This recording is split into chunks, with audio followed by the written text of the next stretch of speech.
Hello అండి. Welcome to our YouTube channel లీ నాముని. ఈరోజు తిరుప్పావైలో 29వ పాసురం విందాం రండి.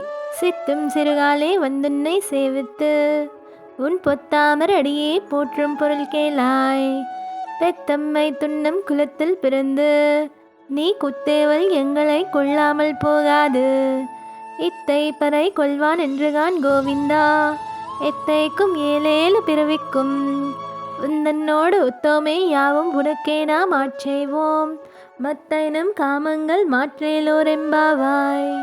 మార్గశీర్ష మాసంలో గోపికలు పెద్దల అనుమతితో వర్షం కోసం చేసిందే ఈ ధనుర్మాస వ్రతం. దీనికి కావలసిన వాద్య విశేషాలన్నీ శ్రీకృష్ణుని చేరి ప్రార్థించారు. అంతేకాక అలంకారాలు, పరమాన్నాన్ని ఆలకించడం, స్వామితో కలిసి చేయాలనే కోరారు.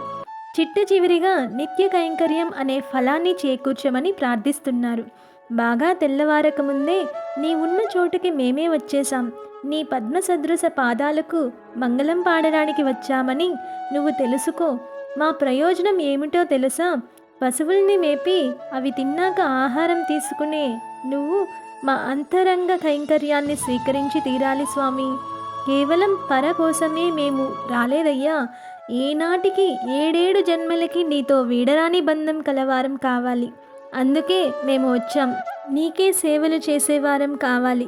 ఇతర కోరికలు ఏవీ మాకు లేకుండానట్లుగా మమ్మల్ని నువ్వు అనుగ్రహించాలి స్వామి అని గోపికలు ప్రార్థించారు శ్రీకృష్ణ పరమాత్మని ఈ పాసురంలో. Thank you all for watching this video. ఈ వీడియో నచ్చితే కనుక లైక్ చేయండి, షేర్ చేయండి. మరిన్ని వీడియోస్ కోసం సబ్స్క్రైబ్ చేసుకోండి.